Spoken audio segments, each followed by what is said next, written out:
Hi అండి, welcome back to my channel గంతస్ cute home.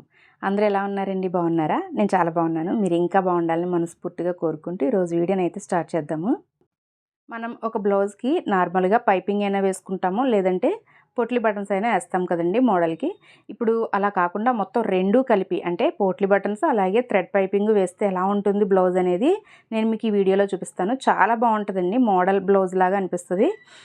ఒకసారి ఈ వీడియో అయితే క్లియర్గా చూసేయండి. నేను ఆల్రెడీ ఒక హ్యాండ్కి అయితే వేసేసానండి. ఇప్పుడు సెకండ్ హ్యాండ్కి వేసేటప్పుడు నాకు గుర్తొచ్చింది, ఇది వీడియో తీస్తే ఎవరో ఒకరికి ఉపయోగపడుతుంది కదా అని చెప్పి. అందుకే ఇప్పుడు ఇంకొక హ్యాండ్కిను అలాగే నెక్కి వేసేటప్పుడు మీకు చూపిద్దామని ఒక వీడియో అయితే తీసాను. ముందుగా మనమైతే ఒక హ్యాండ్కి నేను మామూలుగా మనం థ్రెడ్ పైపింగ్ ఎలా అయితే అటాచ్ చేస్తామో అలా అటాచ్ చేసేసాను. తర్వాత నేను ఆల్రెడీ పోట్లీ బటన్స్ మా పాప తయారు చేసి ఉంచిందండి. ఇప్పుడు నేను హ్యాండ్కి వేస్తున్నాను కాబట్టి మధ్యలోకి ఏ పార్ట్ అయితే వస్తుందో మధ్యలోకి అనమాట అలా ఒక చిన్న మార్కింగ్ అయితే పెట్టుకోవాలి. తర్వాత అటు 1 ఇంచ్ ఇటు 1 ఇంచ్ ఉండేలాగా అలా మార్కింగ్లు పెట్టుకోవాలన్నమాట. అంటే మనకి పోట్లీ బటన్స్ అనేది 1 ఇంచ్ గ్యాప్తో వస్తాయి. దగ్గరగా అనిపిస్తాయి అన్నమాట 1 ఇంచ్ గ్యాప్ అంటే. లేదు ఇంకా దూరంగా కావాలి అనుకుంటే 1.5 ఇంచ్ అలాగా మార్జిన్ పెట్టుకుని మనం ఇలా మార్కింగ్ పెట్టుకుని కుట్టుకోవాలండి. ఆల్రెడీ పోట్లీ బటన్స్ అయితే రెడీగా ఉన్నాయి, కాకపోతే చివర్లు ఇంకా కట్ చేయలేదన్నమాట. చాలా ఎక్కువ క్లాత్ అయితే ఉండిపోయింది. అవి ఒక్కొక్కటి కట్ చేసుకుని ఇక్కడ ఈ విధంగా అటాచ్ చేస్తున్నాను. మనం ఆల్రెడీ మార్కింగ్లు పెట్టుకున్నాం కదండి, ఆ మార్కింగ్ మీద ఈ థ్రెడ్ పైపింగ్ ఏదైతే ఉందో, ఈ థ్రెడ్ పైపింగ్ ఉంది కదా పైపింగ్, ఆ పైపింగ్కి కొంచెం కిందకి ఉండేలాగా మనం పోట్లీ బటన్స్ని పెట్టుకోవాలన్నమాట. నాకు ఇక్కడ ఏంటంటే పోట్లీ బటన్స్ పెట్టేటప్పుడు ఈ సింగిల్ పాదం ఉంది కదండి, నేను సింగిల్ పాదంతో థ్రెడ్ పైపింగ్ వేసాను. ఇదే సింగిల్ పాదంతో నాకు పోట్లీ బటన్స్ కుడుతుంటే సూది కొంచెం పక్కకి వెళ్ళిపోతున్నట్టుగా అనిపిస్తుంది. అందుకని నేను ఇక్కడ పాదాన్ని కొంచెం నీట్గా అడ్జస్ట్ చేసేసుకుంటాను. ఈ పోట్లీ బటన్స్ అనేవి మనకి సింగిల్ పాదం కన్నా కూడా నార్మల్ పాదం మీదే బాగా వస్తాయి అనిపిస్తుందండి నాకైతే.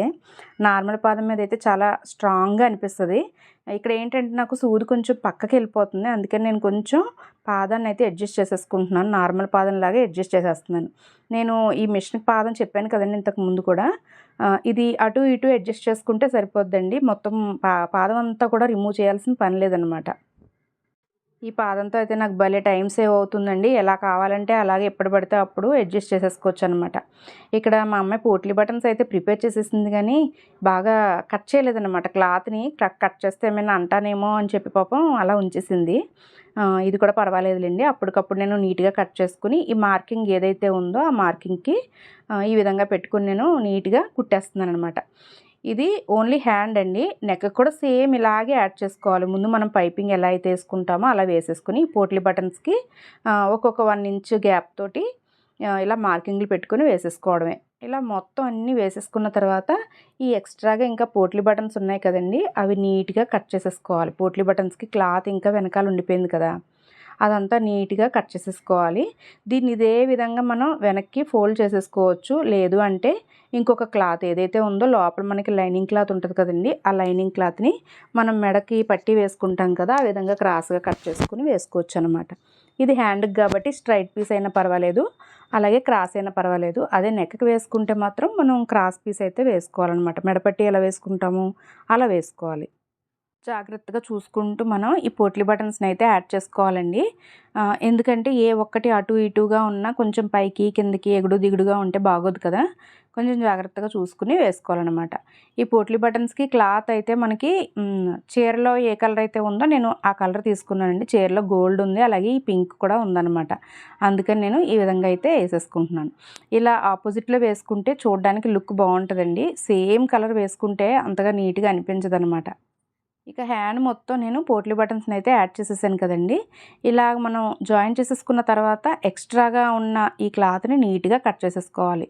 ఎక్కడ మనకి వెనకాల థ్రెడ్ పైపింగ్ క్లాత్కి కానీ బ్లౌజ్కి కానీ కత్తెర తగలకుండా నీట్గా ఈ విధంగా కట్ చేసేసుకోవాలన్నమాట. ఈ ఎక్స్ట్రా పీసులు ఉంటే బ్లౌజ్ ఎత్తుగా కనిపిస్తుంది, అందుకని ఇవేమీ లేకుండా నీట్గా కట్ చేసేసుకోవాలి. ఇప్పుడు చూడండి, చూడడానికి ఎంత బాగుందో. ఇలా వెనక్కి తిప్పి చూసేసరికి మనకి చాలా నీట్గా వచ్చిందనమాట ఫినిషింగ్. ఇలా నీట్గా ఉందనుకోండి చూడడానికి చాలా బాగుంటుంది. అలాగే మనకి ఎత్తుగా కనిపించదు అనమాట. చూసారు కదా, ఎక్కడ కూడా ఎత్తుగా కనిపించట్లేదు. సో ఇక్కడ మనం ఏంటంటే మనకి ఎక్స్ట్రాగా ఇక్కడ లోపల మనం క్లాత్ని అయితే అటాచ్ చేసుకోవాలి. డైరెక్ట్గా మనం క్లాత్ని ఎలా జాయిన్ చేస్తామో అలా కూడా చేసేసుకోవచ్చు, కానీ నేను ఇక్కడ అటు ఇటు కూడా ఒక చిన్న గోరంచులా కుట్టేసి జాయిన్ చేసేస్తున్నాను అనమాట. లోపల ఈ ఎక్స్ట్రాగా ఉన్న క్లాత్ ఉంది కదండి, పోట్లీ బటన్స్ అలాగే థ్రెడ్ పైపింగ్ ఉన్నాయి కదా, అవన్నీ నీట్గా బయటికి కనిపించకుండా నీట్గా లోపలికి ఉంటాయి అన్నమాట. సో ఆ విధంగా నేను కనిపించకుండా ఉండేలాగా పైనుంచి ఇలా క్లాత్ని అయితే అటాచ్ చేసేసుకుంటున్నాను. ఇలా అటాచ్ చేసేసుకున్న తర్వాత దాన్ని మనం వెనక్కి తిప్పేసి మిషన్ కుట్టు వేసేసుకోవచ్చు, లేదా మనం హ్యాండ్ తోటి హెమ్మింగ్ అయినా చేసేసుకోవచ్చు అనమాట. సో ఇక్కడ నేను మిషన్ కుట్టే వేసేస్తున్నానండి, హెమ్మింగ్ అయితే ఏం చేయట్లేదు. ఇది చూడడానికి మంచి క్లాస్ లుక్ కనిపిస్తుందండి. మనం దీనికి ఎక్కువ కాస్ట్ కూడా అమౌంట్ తీసుకోవచ్చు. పెద్ద కుట్టే పని కూడా పెద్ద ఎక్కువగా ఉండదన్నమాట, చాలా నీట్గా అయిపోతుంది. నాకు ఇది గంటన్నరలో అయిపోయిందండి బ్లౌజు. నార్మల్గా అయితే ఒక గంట అలా పడుతుంది కదా, ముప్పావు గంట గంట పడుతుంది. పైపింగ్ వేసినా కూడా నాకు పెద్ద ఎక్కువ టైం ఏం పట్టదు. ఈ పోట్లీ బటన్స్ని అటాచ్ చేసుకోవడం, అలాగే లోపల మనకి ఈ పీస్ ఏదైతే ఉందో లోపలికి అటాచ్ చేసుకొని నీట్గా కుట్టుకోవడం లాగా, దీనివల్ల కొంచెం లేట్ అయింది తప్ప ఇంకొక హాఫ్ అన్ అవర్, పెద్దగా టైం కూడా ఎక్కువేం తీసుకోలేదు. చూడడానికైతే లుక్ ఇదిగో చూసారు కదా ఎంత బాగుందో. వెనక్కి తిప్పితే ఈ పోట్లీ బటన్స్ అలాగే థ్రెడ్ పైపింగ్ కూడా నీట్గా పైకి కనిపిస్తాయి. ఇప్పుడు అది అయిపోయింది కాబట్టి వెనక్కి తిప్పేసి టాప్ స్టిచ్ ఒకటి వేసేసుకుంటే సరిపోద్ది అనమాట.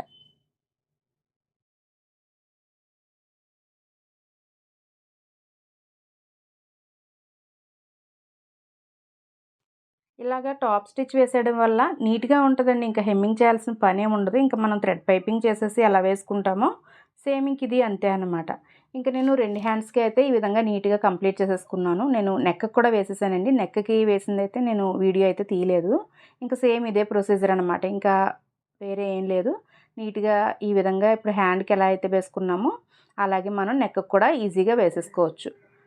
ఇక్కడ చూడండి 2 హ్యాండ్స్ వేసేసిన తర్వాత బ్లౌజ్ లుక్ అంతా మారిపోయింది. ఇక నెక్ కూడా వేసేస్తే చాలా నీట్గా ఉంటుందన్నమాట. నేను నెక్ కూడా వేసిన తర్వాత మీకు బ్లౌజ్ మొత్తం చూపిస్తాను. ఇక్కడ ఒకదాని మీద ఒకటి పెడితే చూసారు కదా, వేరే కలర్ ఉండడంతో నీట్గా కనిపిస్తున్నాయి. సెల్ఫ్ కలర్ అయితే అంత నీట్గా కనిపించకపోయేదేమో, వేరే కలర్ వేయడం వల్ల చాలా నీట్గా వచ్చింది. ఇక బ్లౌజ్ మొత్తం కంప్లీట్ అయిన తర్వాత ఈ రకంగా ఉందండి. మొత్తం నెక్ అంతా వేసేసాను. ఇక్కడ లెఫ్ట్ సైడ్ అయితే మాత్రం నేను ఓన్లీ థ్రెడ్ పైపింగ్ మాత్రమే వేసానండి, పోట్లీ బటన్స్ అయితే పెట్టలేదు. అటు సైడ్ కొంగు వచ్చేస్తుంది కదా, అందుకని ఇంక అక్కడ ఏం కనిపించదు కదా, అందుకని front side only right side మాత్రమే ఈ విధంగా పోట్లీ బటన్స్ పెట్టుకున్నాను. బ్యాక్ నెక్కి పెట్టాను. హ్యాండ్స్కి కూడా పోట్లీ బటన్స్ విత్ పైపింగ్ అయితే వేసేసాను అనమాట. ఈ వీడియో కనుక మీకు నచ్చినట్లయితే ప్లీజ్ అండి లైక్ చేయండి, అలాగే ఛానల్ని సబ్స్క్రైబ్ చేయడం మర్చిపోకండి. మీరు ఇచ్చే లైక్ నాకు చాలా యూజ్ అవుతుందండి. ప్లీజ్ అండి ఒక్క లైక్ ఇవ్వడం మర్చిపోకండి. మీరు ఇచ్చే లైక్ నా ఛానల్ మరింత గ్రో అవ్వడానికి అయితే యూజ్ అవుతుందండి. సో ప్లీజ్ లైక్ చేయండి, షేర్ చేయండి, అలాగే ఛానల్ని సబ్స్క్రైబ్ చేయడం మర్చిపోకండి.